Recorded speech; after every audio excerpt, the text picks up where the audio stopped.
আব্বু আম্মুর ডিভোর্সের 18 বছর পর নানু বাড়িতে যাচ্ছি। ছোট বোনের বিয়ে, তাই না গিয়েও পারছি না।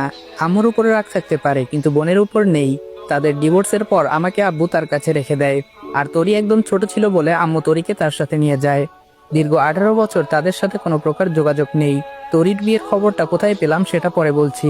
হঠাৎ ড্রাইভার বাস থামালো। যাত্রীরা সবাই একটু থমকে গেল। এটা তো লোকাল বাস না, তাহলে বাস থামিয়ে যাত্রী নিবে কেন? আমি ছোটবেলা থেকে একটু ঘাড়তেরা টাইপের, একটু বদমেজাজি আর ঘাড়তেরা।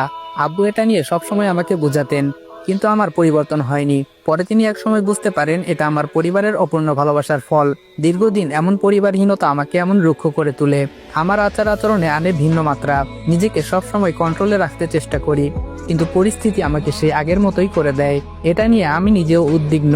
সিট থেকে উঠে হেল্পারকে ডাক দিয়ে বললাম, সমস্যা কি? গাড়ি থামালেন কেন? হেল্পার একটু শান্ত মনে বলল, একজন যাত্রী উঠবে। আমি বললাম, ওই মিয়া ফাজলামি করেন নাকি? এটা লোকাল বাস নাকি? আর বাসে আপনি সিট খালি দেখলেন কোথায়?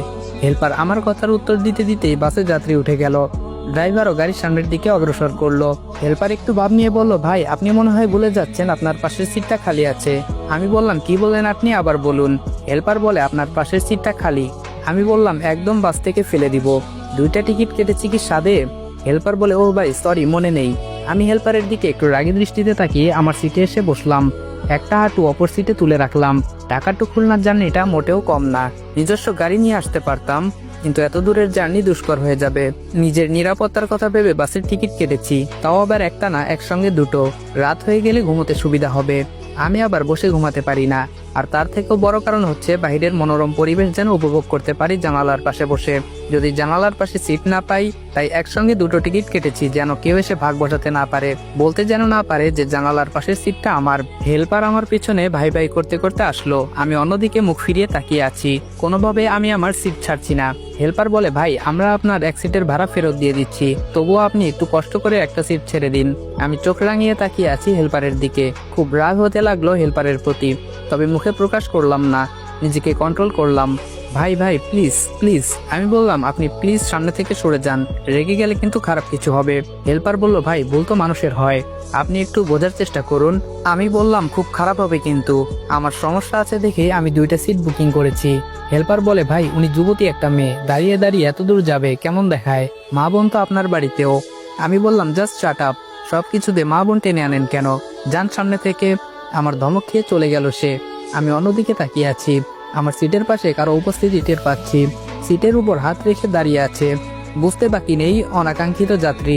সে যেই হোক, আমার সিট ছাড়তে আমি অসম্মত।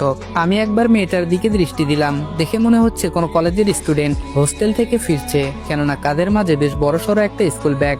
আর বাস থামিয়েছিল একটা মহিলা হোস্টেলের সামনেই। মেয়েটার শ্যামবর্ণ মুখের রং, তবে ততটা কালোও নয়, আবার অতটা সুন্দরও না। তবে মুখের মাঝে আছে অজস্র মায়ের বসবাস। শ্যামলা মেয়েরা এমনিতেই অনেক মায়াবী হয়। আমি অবশ্য কাউকে বাস্তবে তেমন দৃষ্টিভঙ্গিতে দেখিনি। বিদেশে সাদা চামড়ার মানুষ দেখতে দেখতে অভ্যস্ত, তাই এই শ্যামলা চেহারার মায়াবতী কখনো তেমন ভাবে দেখা হয়নি। দেখা হয়েছে হয়তো অনেকবার, কিন্তু খেয়াল করা হয়নি শ্যামলা মেয়েরা মায়াবতী হয়। সেটা হুমায়ুন আহমেদের কোন এক উপন্যাস না গল্পের যেন পড়েছি, সঠিক মনে নেই। বাক্যটা মনে আছে, কিন্তু গল্প মনে নেই। যাই হোক, প্রায় 15 মিনিট হতে চললো। মেয়েটাও কিছু বলছে না, বসবে কিনা। আমিও বলছি না। হেল্পার কিছুক্ষণ পর পর পেছনে তাকিয়ে দেখছে আমি সিট ছেড়েছি কিনা। আমার দৃষ্টি বরাবর হলে আবার অন্যদিকে তাকিয়ে ফেলে। আশেপাশে তাকিয়ে দেখলাম অনেক যুবক আর মাঝবয়সের লোক মেয়েটাকে চোখ দিয়ে গিলে খাচ্ছে। এই বিষয়টা নিতে পারলাম না। সমাজটা আজ নষ্ট হয়ে গেছে।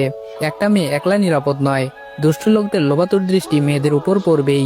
সিট থেকে পা নামিয়ে ইশারা করলাম সিটে বসার জন্য, কিন্তু সে সোজা হয়ে দাঁড়িয়ে আছে আমার দিকে তাকিয়ে। মনে হচ্ছে কি যেন বলবে। আমি বললাম, কি হলো? মেয়েটি বলল, ভাইয়া যদি কিছু মনে না করেন একটা কথা বলতাম।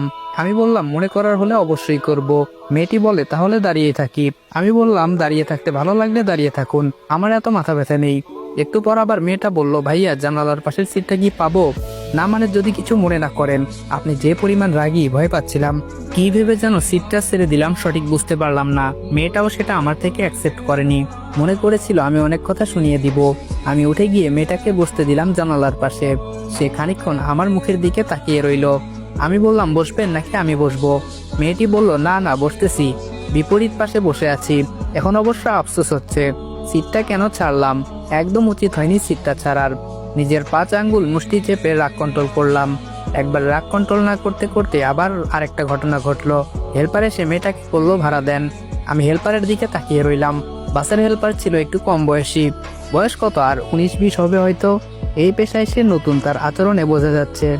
আমাকে সে প্রচন্ড ভয় পাচ্ছে সেই ঘটনার পর থেকে। যাই হোক, আমি ছেলেটির উদ্দেশ্যে বললাম, একটা সিটের ভাড়া কতবার দেওয়া লাগে? হেল্পার বলে, না মানে ওনার থেকে ভাড়াটা নিয়েই আপনাকে দিতাম। আমি বললাম, তোমাকে কিছু করতে হবে না, যাও এখান থেকে। আর হ্যাঁ, কতক্ষণ লাগতে পারে খুলনা পৌঁছাতে? হেল্পার বলে 3-4 ঘন্টা তো লাগবেই। আমি বললাম ঠিক আছে।